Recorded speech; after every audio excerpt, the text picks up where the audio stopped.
I'm up early. I just started recording and then it disappeared and then I realised I was not recording. I was talking to a picture.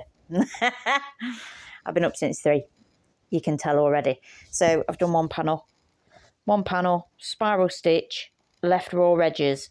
Most people would want to encase these with a blanket stitch so it doesn't fray, but I've got a good idea for these. So I'm not going to waste time encasing them because I'm gonna use them a different way. Remember, this is for me. This isn't for anybody else, so it doesn't need to be perfect.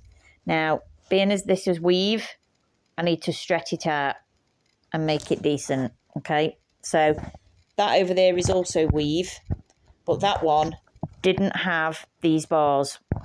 This one's got bars going all the way down that you can join them onto. That didn't have that over there. It was a piece of material on the inside and then piece of material on the outside, and it was holding itself taut. So that bottom ring was like a weight.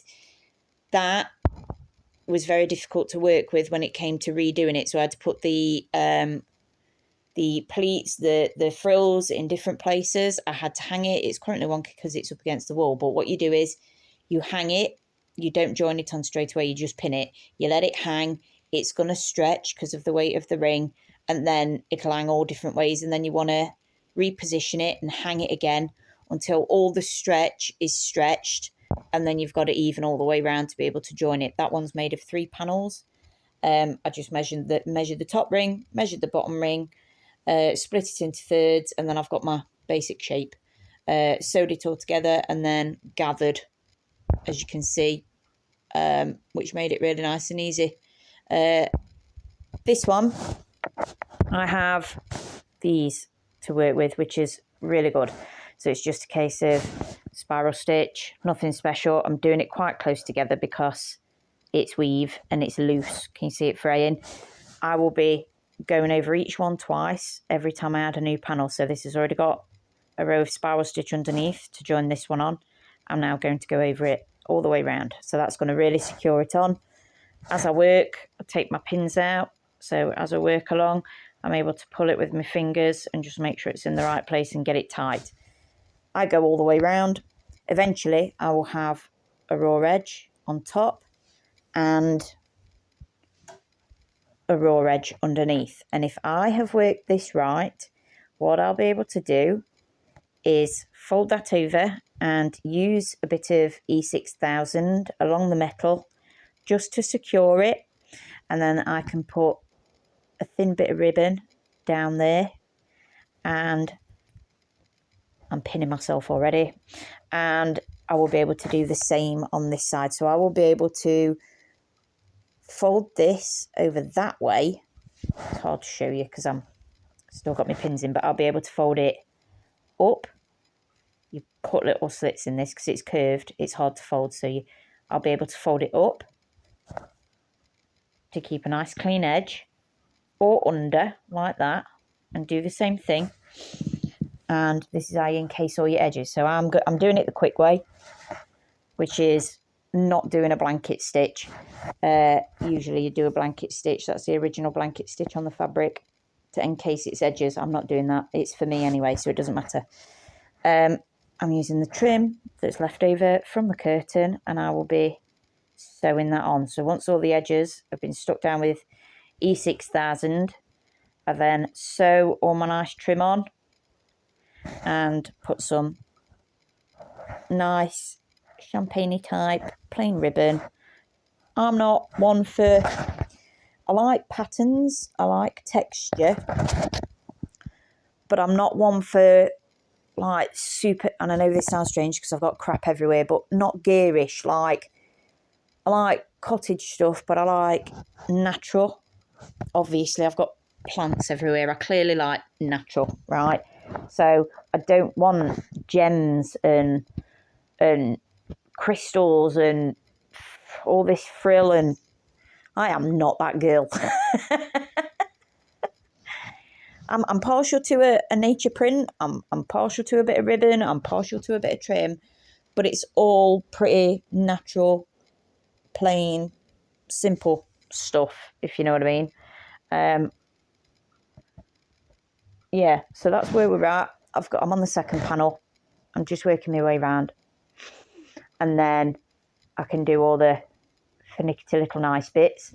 What I've also done is pushed the ring up already. So as you can see, the bars on the inside, they should be straight because it should be for a lamp. Sat on a stand, the bulb should be sat in this part, but I want it for a ceiling, so I've pushed this and bent the bars so that the bulb will hang underneath. And then what I'll do is, when I hang it, my light fixtures are, they dangle like that. So what I'll do is I will stretch it, contract it and stretch it, the bars, so that it sits flush to the ceiling, but it also means that the light doesn't hang out underneath the bottom too far. I still want it inside the lampshade, like a normal lampshade. You know, the whole point of a lampshade is that it covers the light. So I will situate it in a way where it looks flush to the ceiling, but it also has the bulb still inside the lampshade itself, and that's how you work that.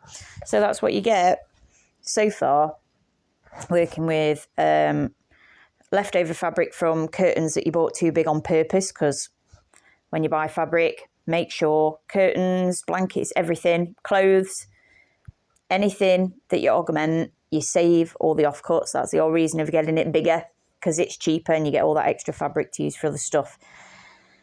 And then, obviously, I've said on the other video that this was off of another lamp, and the lampshade got ripped, and I was so upset. But it doesn't matter. It means I can still use it and use fabric that I've got. After this one, because this one's going to take some time, I've got another one under there, and I'm going to be using that fabric there. And then that used to be a dress, and I've separated it off into a shirt and a skirt because the proportions weren't right for my body shape. The proportions were more built more for someone who's a bit more small-chested.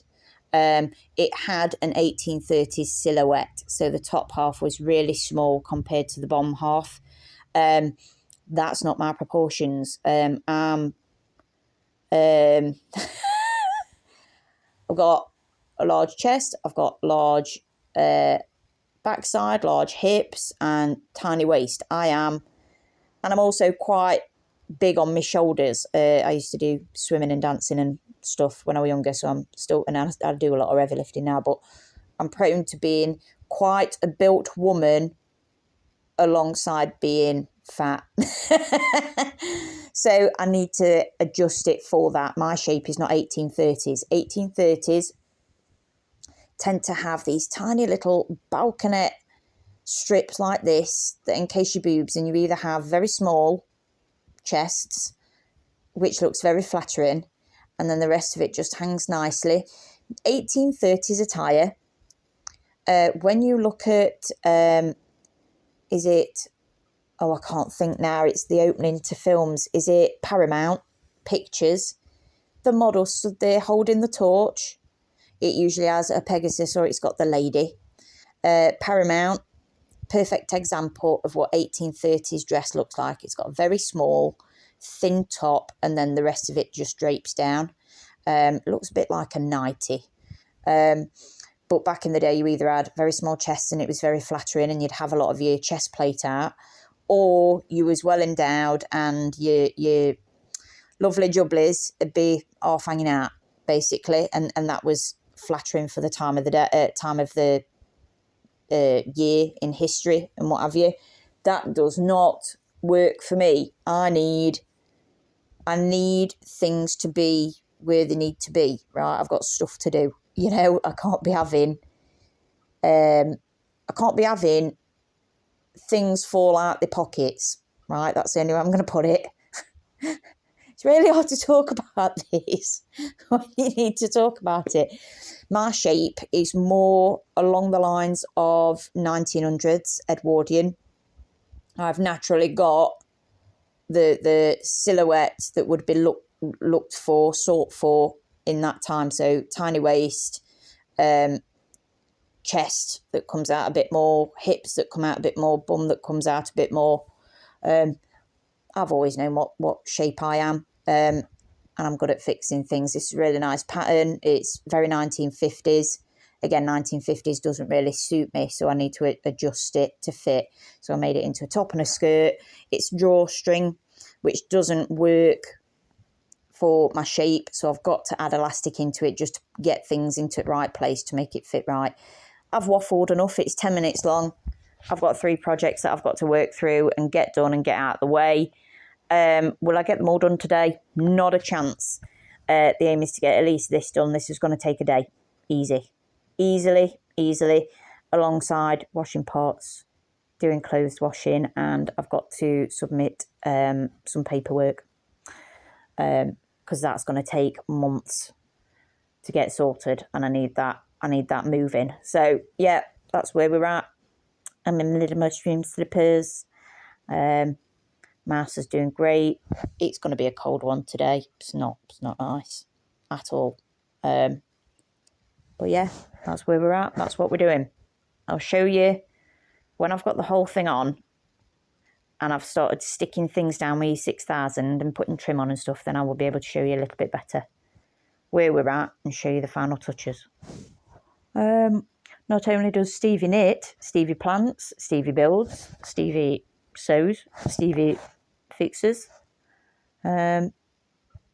Stevie does stuff. So I'm going to carry on doing stuff. Have a good day.